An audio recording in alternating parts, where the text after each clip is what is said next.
এই স্বার্থপর পৃথিবী কারো কথা মনে রাখে না, কারো জন্য থেমে থাকে না।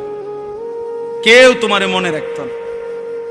তুমি মরে গেলে কারো হাতে সময় নাই তোমারে কান্দে লইয়া কান্দনের, কারো হাতে সময়। এ বাফেরে দুপুরবেলা জানাজা দিছে, আসরের পরে বাফের জানাজা হইছে, কত কান্দা কানছে জিফুতে।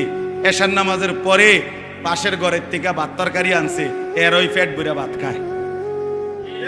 এরা দেখলাম দুপুরে কান্দে অন ভাত খায়।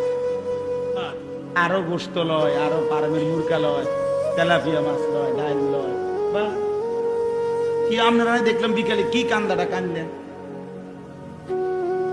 বুঝেন? অর্থাৎ বুঝাইতে চায় উনার জন্য তো আমি না খাইয়া মরে গেলে হইতো না, ঠিক আছে কাঁদছি তো কাঁদছি। অর্থাৎ দুনিয়া থেমে থাকে না, কারো জন্যই কি থাকে না, থেমে থাকে। এই জন্য দুনিয়া নিয়েই ব্যস্ত না হই, আখেরাতের ফিকির করি। নওজোয়ান তুমি ইনসাফ করো, বয়স্ক বাবা ইনসাফ করো।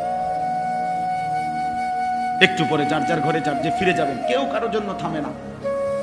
স্বার্থপর এই দুনিয়া কারো কথা মনেও রাখে না, কারো জন্য থামেও না, কারো জন্য থামে। এই আমি 2 দিন আগেও দেখছি হাইয়েস্ট গাড়ি ট্রাকের সাথে বাড়ি খাইয়া হাইয়েস্ট গাড়ির ড্রাইভারটা তৎক্ষণাৎ মারা গেছে। বুটটা লাইছে একদম,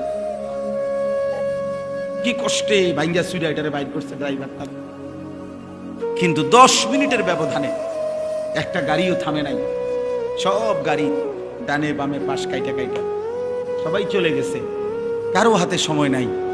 জলজ্জান্ত একটা মানুষ মরে গেছে, সেই গাড়িটা চলন্ত চলতেছিল, এই অবস্থায় ড্রাইভার অ্যাক্সিডেন্ট করেছে, মারা গেছে। তাহলে স্বার্থপর এই দুনিয়া কারো জন্য থামে না, কারো হাতে সময় নাই রে দোস্ত, কারো হাতে সময়।